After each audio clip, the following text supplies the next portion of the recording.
कभी सोचा है विशालकाय लंबोदर को छोटा सूक्ष्म चंचल मूषक क्यों मिला? सर हाथी का विशाल लेकिन आंखें छोटी क्यों? और हाथी के सुंदर दांत लेकिन एक ही क्यों? अपने बप्पा की तो उत्पत्ति ही प्रतीकात्मक यानी सिंबॉलिक है। माता पार्वती के उबटन से उत्पन्न हुए थे गणेश। आत्मनिर्भरता और शक्ति तत्व के प्रतीक हैं। नमस्कार, मैं गजेंद्र। अंतर यात्रा के आज की प्रस्तुति में स्वागत है मित्रों। ढाई आखर प्रेम का श्रृंखला में आपने जो मेरे ऊपर आत्मविश्वास जताया है, मैं आभारी हूं। वह श्रृंखला तो 6 कड़ियों में समाप्त हो गई और आज से शुरू होती है नई श्रृंखला, चेतना के प्रतीक। और शुरू भी किससे करते हैं? अपने बप्पा गणेश से। शुभारंभ के द्योतक हैं वो। ऐसे ऐसे प्रतीक हैं, पूरी आकृति ही जैसे प्रतीकों का मानचित्र है। चलिए ना विस्तार से समझते हैं। हर सभ्यता ने अपने अपने प्रतीक गढ़े हैं। कैथोलिक में क्रॉस या क्रूसिफिक्स, इस्लाम में चांद और तारा, बौद्ध धर्म में धर्म चक्र। ये केवल चित्र नहीं बल्कि चेतना के सार हैं। चेतना के प्रतीक श्रृंखला में हम हर गुरुवार 11 बजे चेतना के इन्हीं प्रतीकों को जानेंगे, लेकिन आज तो अपने बप्पा रहेंगे।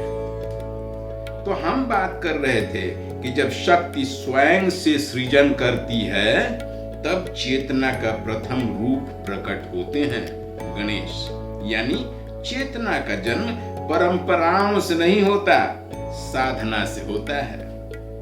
अज्ञानता से आवेग बढ़ता है। शिव अज्ञान थे गणेश के बारे में, आवेग में उनका सर काट दिया।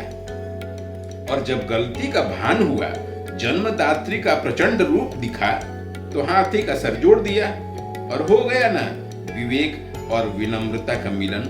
स्मृति, स्थिरता और शांत शक्ति, गजमस्तक यानी बुद्धि वही जो विनम्र हो और शक्ति वही जो सजग हो, उद्वेलित नहीं।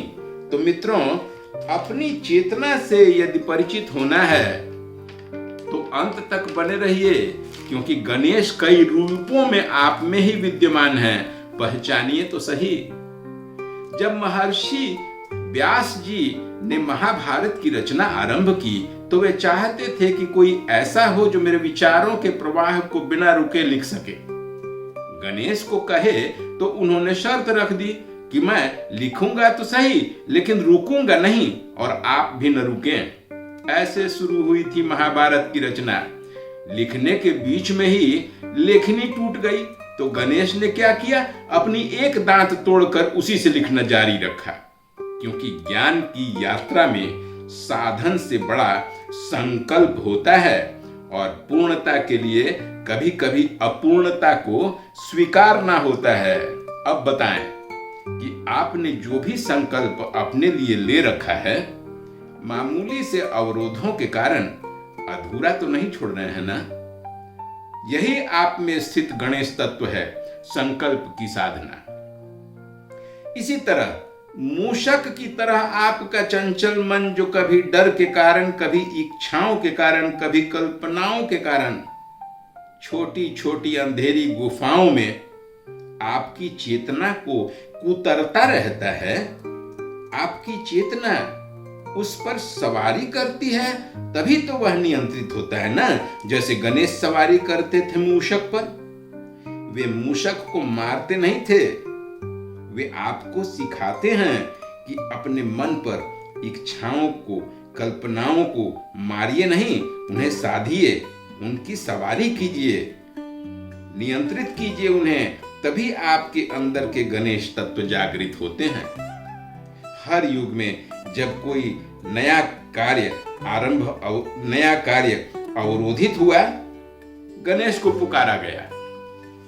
देवताओं का यज्ञ जब अटक गया, गणेश जी को आवाहन करने के बाद ही आरंभ हो सका। श्री विवाह का मार्ग रुक गया, गणेश जी ने अपने विवेक से ही मार्ग प्रशस्त किया। महाभारत में तो लेखनी ही टूट गई, एक दंता ने इस पर काम किया।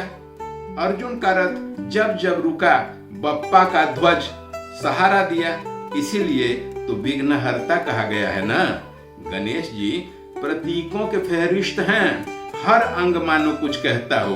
बड़ा मस्तक, व्यापक विवेक, छोटी आंखें, सूक्ष्म अंतर्दृष्टा और एकाग्र, बड़ी सूंड, लचीलापन, बड़े कान, ग्रहणशीलता और एकाग्रता, मूषक, चंचल मन पर बुद्धि और विवेक की सवारी, बड़ा उदर, अनुभवों को पचाने की क्षमता, एक दंत, सेक्रीफाइस एंड फोकस। इस तरह पूरी आकृति ही एक मानसिक आध्यात्मिक मानचित्र है अपने बप्पा की, जो बताती है कि चेतना का स्थिर रखने के लिए बुद्धि और विनम्रता दोनों ही आवश्यक होती हैं। हाथी का मस्तक मूलाधार से आज्ञा चक्र तक की स्थिर चेतना का प्रतीक है। मूषक इच्छाओं की त्वरित गति का प्रतीक। गणेश की उस पर सवारी इच्छाओं पर नियंत्रण, नाश नहीं। एक दंत द्वंद्व के बीच एकाग्रता, बड़ा उदर सभी अनुभवों को समरसता से पचाने की क्षमता। यह पूरी आकृति ही कहती है कि जब बुद्धि स्थिर हो जाती हो और इच्छा नियंत्रित, तभी चेतना का निर्मल प्रवाह आरंभ होता है।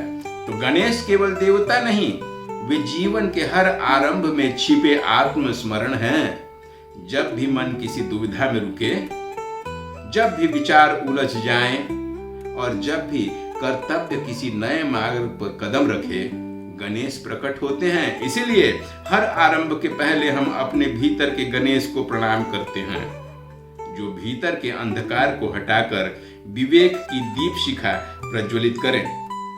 तो यह था चेतना के प्रतीक का पहला अध्याय, गणेश जी। तो कैसी रही यह यात्रा चेतना के प्रतीक की पहली कड़ी अपने गणेश जी के साथ? बताइएगा कमेंट बॉक्स में, और अपने उन मित्रों को भी जरूर शेयर कीजिएगा जो गणेश भगवान को पूजते तो हैं, लेकिन अपने अंदर के गणेश भगवान से मिलने की फुर्सत नहीं है। अगली कड़ी में हम चेतना के सभी धर्मों के प्रतीकों की बात करेंगे, लेकिन पहले डमरू और त्रिशूल से तो मिल लें। आज के लिए इजाजत दीजिए मित्रों, नमस्कार। हम जल्दी ही अंतर यात्रा की अगली कड़ियों में मिलेंगे।